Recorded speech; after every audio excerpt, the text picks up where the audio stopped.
মেয়ে আবার দরকার নাই। কি করতেছে? তোমাকে মারতেছেন কেন? কেন মারতে তুমি সেটা বুঝো না? তুমি তো খান বাড়ির পোলা হয় এই দিন মজুরের মেয়ের সাথে কি সম্পর্ক করতে চাও সেদিকে আমি বুঝি না। আমি সুযোগ খুঁজতেছি, তোমার সুযোগ না হয়ে গেলে আমার মেয়ে তুই ছিঁড়ে ফেলাই দিবা। বাবা তুমি রিয়াদরে ভুল বুঝতেছো, ও ওরকম পোলাই না। আর আমার কথা দিচ্ছে ও সত্যি সত্যি আমার বিয়ে করবো। তুই এত বোকা কেন রে মা? সে হলো এই গ্রামের সবচেয়ে বড় লোকের পোলা, আর তুই হইতেছ দিন মজুরের মেয়ে। তুই কেমনে ভাবিস সে তোর বিয়ে করবো? এই ফকিন্নির বাচ্চা, এদিকে এদিকে। আসসালামু আলাইকুম। কি ব্যাপার? সকাল সকাল ভিক্ষা করতে চলে আসছো? আর আসছো তো আসছো, সোজা বাড়ির ভিতরে ঢুকে যেতেছো। আমরা ভিক্ষা করতে আসিনি, আমরা আসলে বোনের লগে দেখা করতে। বোন? কিসের বোন? কার বোন? আমি হইতেছি রূপার বাবা, ও হইতেছি রূপার বোন। আমরা রূপার সাথে দেখা করতে আসছিলাম। কিন্তু রূপার সাথে তো দেখা করা যাবে না। কেন বেনছেবা? বড় লোক বাড়িতে মেয়ে বিয়ে দিয়ে মেয়েকে দেখার অজুহাতে বারবার মেয়ের বড় লোক শ্বশুর বাড়িতে আপনারা আসবেন, সেটা আমি একদম পছন্দ করি। এ বাড়ির সম্পর্ক শুধু আপনার মেয়ের সাথে, আপনাদের সাথে তো না। তাই দয়া করে এ বাড়িতে হুটহাট চলে আসবেন না, সেটা আমরা একদম পছন্দ করি না। এখন বুঝছেন? যান, এবার জানতো কেটে পড়েন। ঠিক আছে বেনছেবা, যাওয়ার আগে আমার মেয়ের সাথে একটু দেখা করতে পারতাম বা অনুমতি দিতেন। রূপার সাথে দেখা করা হবে না, আমরা দেখা করতে দিব না। যান, চলে যান। কি ব্যাপার, দাঁড়ায় কি অপমান সহ্য করবা? চলো জায়গা। গ্রামের থেকে মিষ্টি আনছিলাম, যদি রাখতেন। এই সমস্ত পচা মিষ্টি এই বাড়ির কেউ খায় না। যান, পচা মিষ্টি নিজেরাই খান।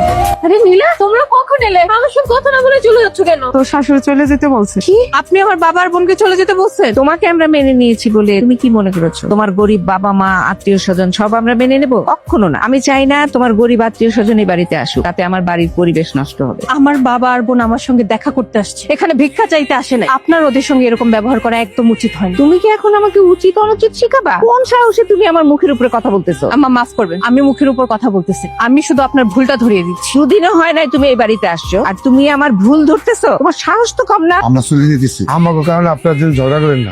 এই তুমি এরকম দাঁড়ায় আছো কেন? এখানে সংসারে কাজ নাই? ফ্যাস করে কাঁদতেছে। চা নিয়ে যাও, ঠান্ডা চা খাই না, নতুন করে চা বানাই নিয়ে আসো। আর এই টাকা পয়সা নিয়ে তোরা ঝগড়াঝাটি করতেছিস কেন? রিয়াদ যদি একবার জানতে পারে রিয়াদের সম্পত্তি যদি খাইতে চা, তাহলে নিজে মধ্যে ঝগড়া করুন যাইব না। আপনারা তো দেখতেছি এক একজন শিয়াল কুকুরের দল। আপনার ছেলে সরল মনে আপনাদেরকে এত আপন ভাবে, এত বিশ্বাস করে, সেই ছেলেটার সঙ্গে এইভাবে দিনের পর দিন অন্যায় করে যাচ্ছেন। আপনাদের বিবেকে একটু বাঁধে না? আপনাদের তো লজ্জা হওয়া উচিত।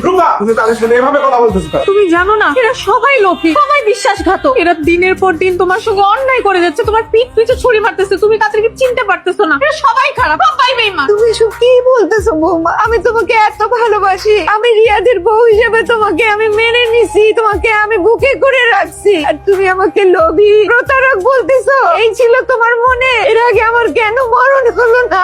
আমি তো বেঈমান না, আমি লোভী না, প্রতারক না। তোমার সাহস কিভাবে হলো আমার মায়ের সাথে এভাবে কথা বলা? তোমাকে আমি বিয়ার রাতেই বলেছিলাম আমার মায়ের মনে কখনো কষ্ট দিবে না। তুমি আমার মায়ের মনে কষ্ট দিছো। যাও এক্ষুনি আমার মায়ের পা ধরে ক্ষমা চাও। না, আমি কোনো অন্যায় করিনি। আমি কেন তার পা ধরে ক্ষমা চাইবো? আমি যা বলেছি সত্যি বলেছি। এরা কেউ ভালো না, এরা সবাই বিশ্বাসঘাতক, বেঈমান। এরা সবাই তোমাকে ঠকাচ্ছে, কেন বিশ্বাস করতেছো না?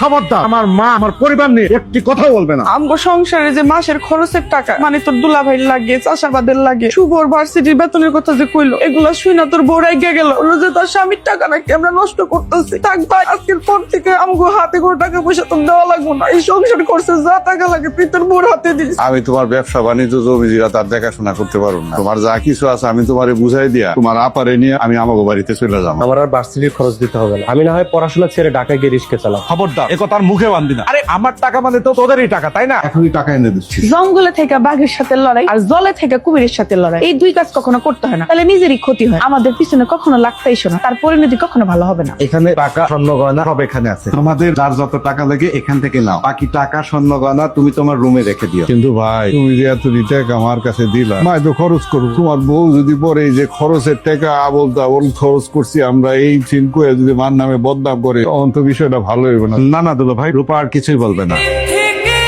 কি তুমি টাকা দিচ্ছ কেন? তুমিও নাও।